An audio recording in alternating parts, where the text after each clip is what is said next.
warahmatullahi wabarakatuh. Perkenalkan, nama saya Apin Aprilia dari kelas semester 2C Fakultas Hukum Universitas Surya Kencana. Saya akan mereview materi mata kuliah Hukum Pidana pada pertemuan ke-15 dengan dosen Ibu Profesor Dr. Haja Heni Nuraini SHMH dan asisten dosen Bapak Dr. Randy Arindayandi SHMH. Alasan penghapus pidana. Alasan penghapus pidana yaitu alasan yang memungkinkan seseorang yang melakukan perbuatan yang memenuhi rumusan delik atau tindak pidana tetapi tidak dapat dipidana. Alasan seseorang tidak dapat dipidana karena perbuatan yang memenuhi rumusan tindak pidana tidak merupakan tindak pidana karena tidak bersifat melawan hukum. Perbuatan tersebut tidak dapat dikualifikasikan tindak pidana sebagai pelaku tidak dapat dimintai pertanggungjawaban karena tidak ada kesalahan. Atas dasar itulah, doktrin atau ilmu hukum membedakan atas alasan pembenar atau pemaaf. Alasan pembenar terbagi dalam alasan pembenar umum yang terdiri dari daya paksa atau overmatch atau keadaan darurat diatur dalam pasal 48 KUHP.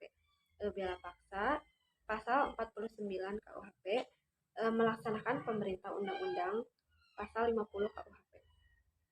Pemerintah jabatan yang sah terdapat pasal 51 ayat 1 KUHP. Selanjutnya ada alasan pembenar khusus terdiri dari dokter atau para saksi yang menghadiri perkelahian tanding pasal 186 ayat 1 KUHP. Pencemaran demi kepentingan umum atau karena terpaksa untuk membela diri pasal 310 ayat 3 KUHP. Yang dihina dengan putusan hakim yang menjadi tetap dinyatakan bersalah atas hal yang dituduhkan pasal 314 KUHP. Alasan pembenar di luar undang-undang, hukum, disiplin dari orang tua atau guru, kewenangan jabatan dari dokter, apoteker, penyelidikan ilmiah, fungsi negatif dari sifat melawan hukum material. Alasan pemaaf yaitu alasan yang meniadakan kesalahan pelaku tindak pidana sehingga pelaku yang melakukan perbuatan yang bersifat melawan hukum tidak dipidana karena tidak ada kesalahan.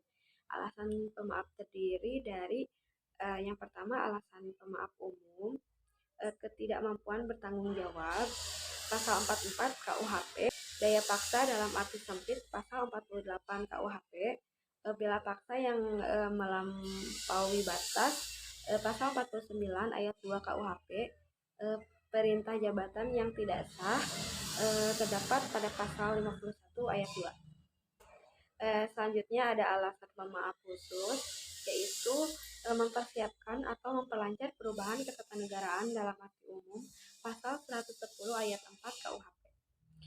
Penarikan kembali pembujukan untuk melakukan kejahatan pasal 163 ayat 2 bis KUHP, tidak melaporkan kepada yang berwajib atau yang terancam apabila ada kejahatan yang tertentu pasal 166 KUHP. Pencurian antara suami istri pasal 367 ayat 1 KUHP. Insubordinasi tidak jadi pasal 464 ayat 3 KUHP. Dan yang terakhir, alasan pemaaf di luar undang-undang, tidak ada kesalahan sama sekali atau taksi, dan alasan peniadaan pidana putatif. Sekian dari saya. Wassalamualaikum warahmatullahi wabarakatuh.